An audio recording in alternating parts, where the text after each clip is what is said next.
The U.S. slapped sanctions on Russia over alleged interference in the 2016 election. Moscow is condemning the move as the Obama-Putin relationship hits an all-time low. Is this a return to Cold War days, or will Donald Trump's arrival in the White House diffuse growing tensions? This is Inside Story.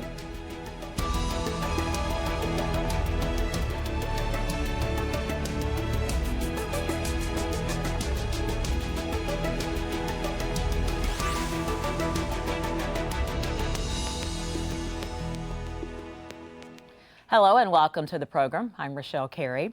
President Barack Obama gives 35 Russian diplomats 72 hours to get out of the U.S. It's a bitter dispute over alleged cyber hacking by Russia in the U.S. presidential election. So where does this leave U.S.-Russia relations? The Russia foreign minister is recommending retaliation in the same vein, but President Putin is saying, let's wait and see what the incoming American President Donald Trump will do. Trump, of course, has praised Vladimir Putin's leadership in the past. So will his first move in the White House be to lift the sanctions? Let's start with Kimberly Halkett's report.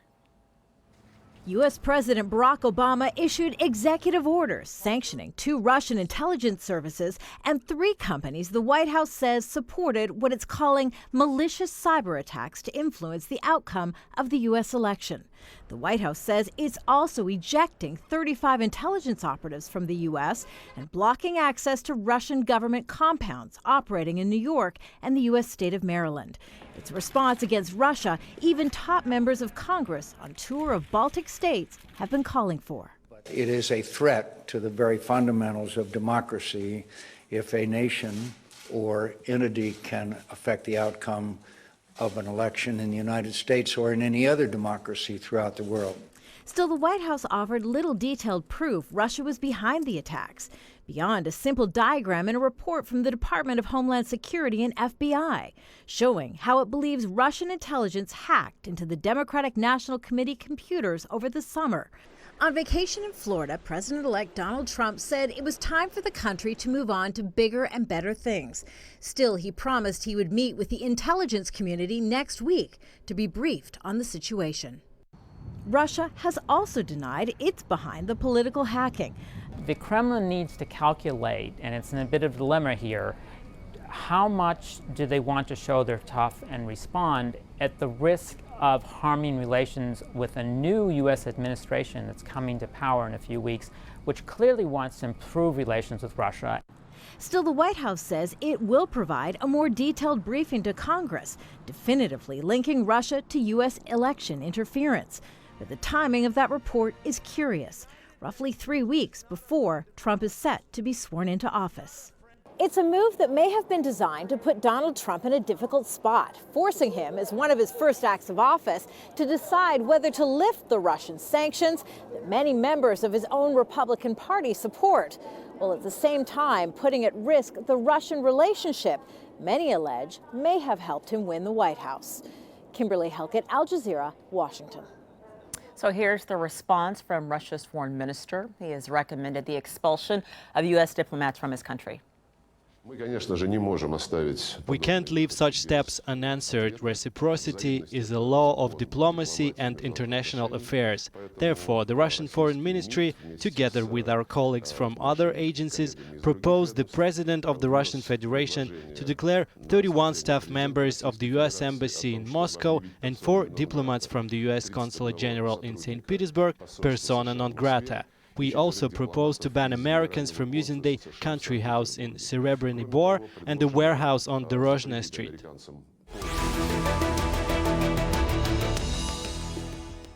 Let's bring in our guests now in Moscow. Mark Sleboda, International Relations and Security Analyst in St. Louis. Thomas Pickering, former U.S. Ambassador to Russia and the UN. And in London, Lilit Gevorgyan, a Russia economic analyst at the think tank IHS Markit. Thank you all for joining me. Mr. Ambassador, I want to start with you. Do you think that these sanctions were warranted? And if so, are they adequate?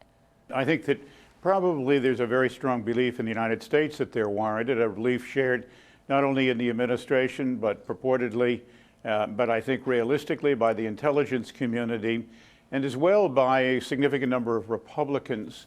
Many in the Congress believe that they are. I think the question of adequacy is really very much that wonderful phrase, beauty is in the eye of the beholder.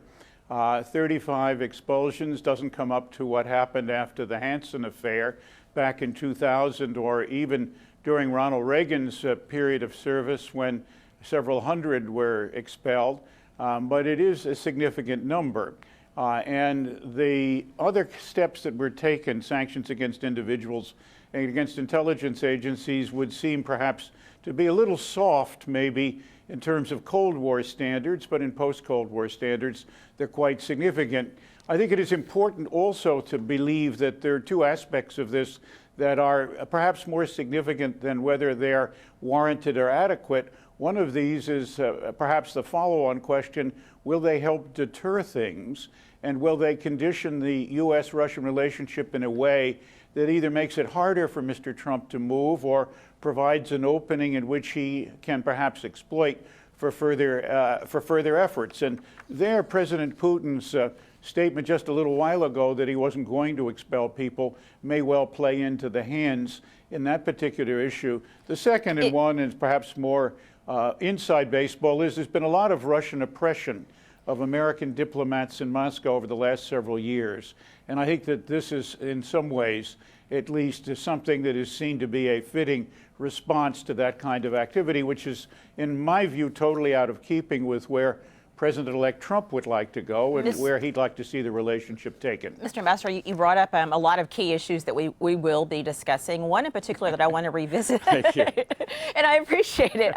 In particular, though, I want to revisit one comment that you said. This in the U.S. has been an extremely partisan issue. And in fact, some Republicans, with the exception of, Senator Lindsey Graham and Senator John McCain, have actually not been very forceful on pushing this issue. Now, Speaker Paul Ryan has come out in support of these sanctions. He, in fact, says that he thinks that they're long overdue. But does it concern you that this seems to have been such a partisan issue in the United States? I think that the partisanship is obviously between the president-elect and the people around him, and those obviously who look forward to serving him on the one hand. But many others in the Republican Party join with the Democrats. Democrats feel injured by the hacking and by its impact and their judgments about its effect on the election. And that's obviously an important and serious question. So in effect, one sees an alignment here between three players, that President Trump and some of his followers, and some in the Republican Party lukewarm, some in the Republican Party very strong, and certainly among the Democrats a strong feeling. But we're in a transition, and I think that we ought to keep our eye on the future here and where that will take things. And does President-elect Trump have an opportunity to make a difference with Russia and Mr. Putin? Apparently he does. Mr. Putin's action just a few minutes ago in saying he wasn't going to expel Americans will be seen as, I think, playing, if I could use now becoming a hackneyed expression, the Trump card. Mr. Ambassador. Mark, let me ask you, do you accept the premise, the idea that the Russians hacked the U.S. election? Well, that's something that, contrary to a lot of reports, is not unanimous within the United States, within the info security, commercial, and possibly within several of the U.S. intelligence agencies itself. There's no question that all countries conduct cyber espionage on each other.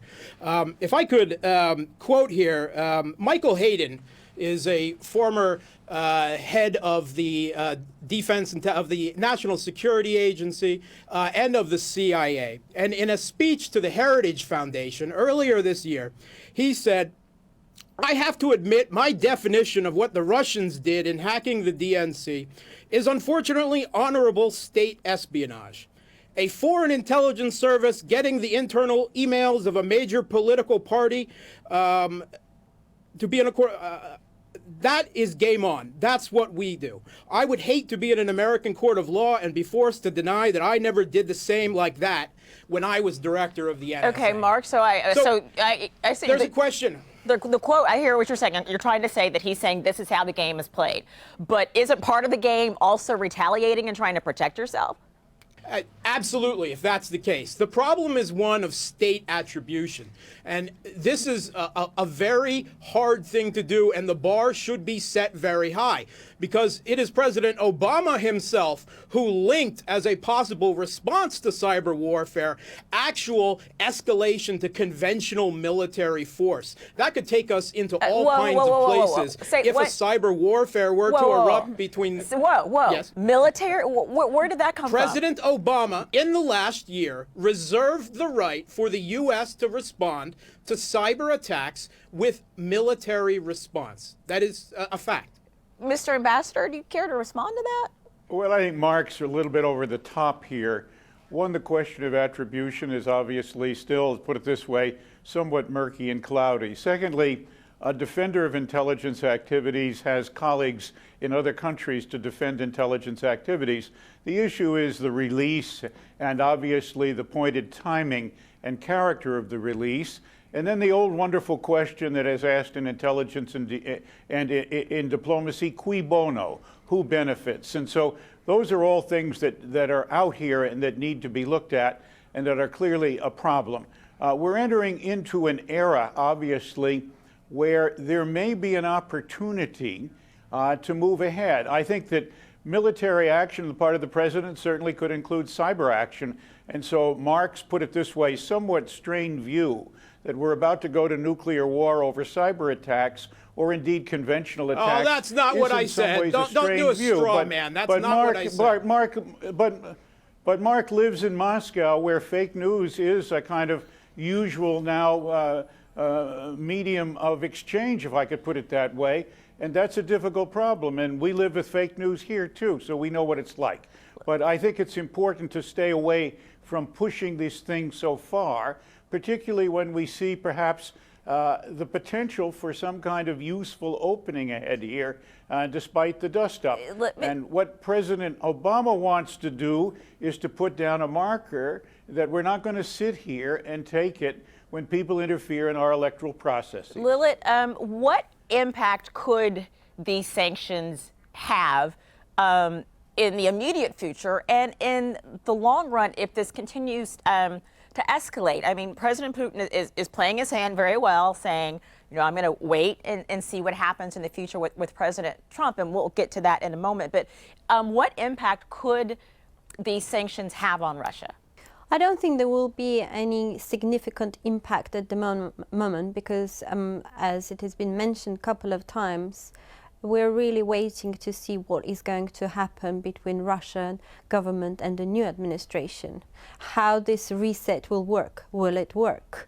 I think the political community, the business community will be very closely following how this relationship will evolve. Will Trump have a solid and consistent Russia-friendly policies, or will we see a scenario where you have a reset, just like Obama introduced a reset in Russia's in U.S. relations with Russia, but ultimately it ended up with a quasi-Cold War situation, considering also that many view Donald Trump as a sort of more volatile political leader.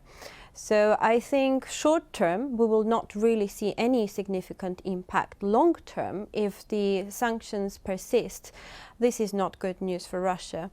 So does Russia need this reset more than the U.S. needs a reset? I think Russia definitely needs a reset in its relationship with the West, with the European Union and the U.S. But in a sense, Russia is hoping that the West will take into account that in the past couple of years, Russia has emerged as a global player, and the reset has to also take into account the terms of that Russians are introducing to this relationship, meaning no interference into domestic affairs of Russia, and also some of the former Soviet states that are considered as Russia's sphere of influence, considering Russia's opinion in global affairs, and but also looking on into the economics of this, it is really important for Russia to make sure that especially the sectoral sanctions are removed, because these have been, despite denial by the Kremlin, this has been hurting the Russian economy. Mark, I saw you nodding through some of what Lilit was saying. Do you want to jump in? Yeah, I do agree that Russia would like to restore relations with the West. It never wanted this slide in relations, which has brought us to a really abysmal state since we haven't seen since the beginning of the Cold War. And I think Prime Minister Medvedev iterated that earlier today when he said, you know, he feels, I think, a bit of pity that this administration started out wanting to restore a reset, that poorly phrased it was in Russian relations with Russia, but Mark, ended in an anti-Russian agony. So that may not have been their intention, but are there not consequences for actions? Absolutely. I think there's consequences for actions all around in Syria, in Ukraine, in Yemen, Libya, across the board. But as to the idea that these sanctions have hurt the Russian economy, I'm sorry, the U.S. Treasury Department simply doesn't agree. They've iterated that it has been hard to separate the effects of the Western sanctions on Russia and Russia's counter-sanctions on the West from the oil price drop in recent years. But their assessment is that the total effect of the Western sanctions on Russia thus far over the last few years has been to trim less than 1% off of Russia's GDP. And that's according to the U.S. government. So I really have to question the idea, and living here in Moscow, walking around, even outside of Moscow in second and third tier cities, it's a booming holiday season. And I simply don't see any huge economic damage, and neither does the U.S. government. Mr. Ambassador, have these sanctions been working, and might further sanctions work? I think that it's questionable. I think the things that have had the most impact, as Mark has said, are probably the oil price drop, and more systemically, Mr. Putin's failure at the period of time when he was able to amass a large amount of reserves to help to find a way to move the Russian economy from its slavish adherence to a monocrop, petroleum and gas, and its exports into something much more diverse, which Russia has certainly the capability of doing, and which in the long run I think will be a future which links Russia's raw materials strength with its technological strength and puts it into a position to be a major world economic player. But at the moment I think the economy is an Achilles heel problem for President Putin in Russia, one he doesn't seem to want to pay much attention to in large measure because it's a tough one to fix at the present time. And I was in Moscow recently as well, and I agree that superficially Mark is right. It looks good. People don't complain in public a lot, but I did hear a lot of people one way or another obviously look at the statistics, what's happened to Russian GDP, what's happened in capital flight, what's happened in exchange rates, what's happened in foreign investment, among other things, and the statistics are what I would call not too bright at the present time. I finally agree with the comment from London, which I thought was wise, that Russia does and probably needs to play an important role in the world scene, and President Putin very much would like to do that. And the, put it this way, an invidious, put it this way, pummeling of Russia for wanting to play a major role in the world scene is not getting us anywhere. It needs, obviously, to be moved ahead. I think the new president and his new Secretary of State understand something about that. That doesn't mean that Russia gets to veto everything, but it doesn't mean that the United States gets to veto everything. We're in a multipolar world now, and we have to deal with the players on the world scene. And weaknesses in various parts of one side or another do not entitle them to be put into a place where they are in one way or another subject to what I would call depredations of their dignity and their role and their creative possibilities. And we now see, in fact, in Syria, a move by Russia and Turkey and perhaps Iran to push the question ahead.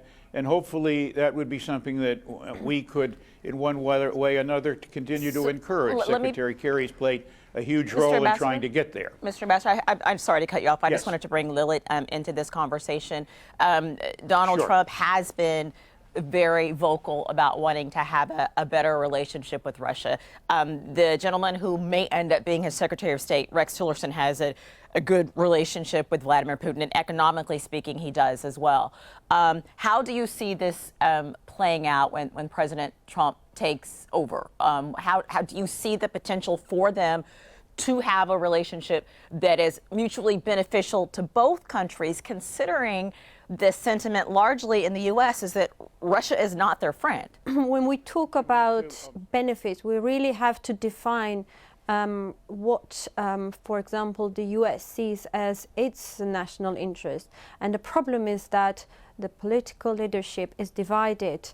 There are large segments of the political leadership in the U.S. who believe that turning away from global affairs in the manner that Donald Trump is suggesting will pose long-term security and economic risks for the U.S. However, there is an opposing camp saying that we have to focus into domestic affairs and let Russians proceed with their own outlook of the global affairs, which means that in a way we're sort of looking into almost 19th century way of dividing the world into the spheres of influence. Perhaps for some Americans this is not such a bad solution. This is a horrendous solution and horrendous news for a number of former Soviet states who were hoping that the opportunity to have balanced politics between Russia and the US and the West was the only way for their survival as sovereign states and for their ability to thrive economically. So I think that perhaps we can see some sort of reset, but the fact that there are so many people in Washington who are very skeptical of this, who are also very upset the way the recent US elections have been conducted, they will probably do their utmost that the reset is not completely successful. And also there is the resistance, as I mentioned, from other states, those who have become more vulnerable to more assertive Russian politics, which is not always pleasant and can lead to conflicts and to suppression.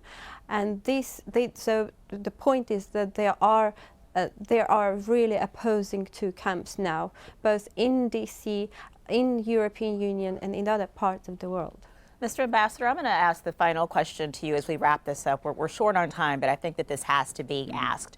Do you think that if the Russians, in fact, are behind this hack, do you think that they were successful in somehow tainting the presidential election, not necessarily affecting the outcome per se, unless you think they did, but do you think they were successful in tainting this election if, in fact, they are behind it?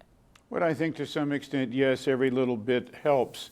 On the other hand, changing the election outcome, probably not. I think most people around in this particular part of the woods would agree with that set of conclusions. You know, people think the FBI director had a role too. So there's a complex and difficult situation here that needs to be looked at. And obviously, at this stage, I don't think brought about horrendous consequences. Nevertheless, the feeling against Russia and Mr. Putin are great, as you've seen it in the statement you just used a moment ago from Senator McCain and others, and they feel very strongly. There is a tendency in the United States to want to see relationships with Russia as all bad or all good, which I think is naive and not very much in the interest of the future. And I would have to say Mr. Trump plays a game in which he wants to be sure that nobody really knows precisely what he's going to do when he's going to do it. And that's part of his art of making the deal. And so we're just going to have to wait and see when he gets in office where he takes things. But I see an opportunity here despite all the bad news.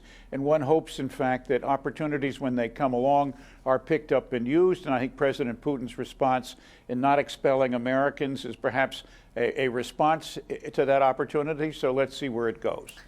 thank you all for this dialogue, for this conversation, and I hope that we can continue it.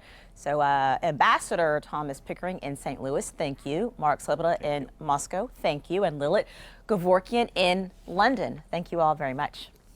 And thank you for watching. You can see the program, again, anytime if you visit our website, aljazeera.com. And for further discussion, go to our Facebook page, facebook.com/AJ Inside Story.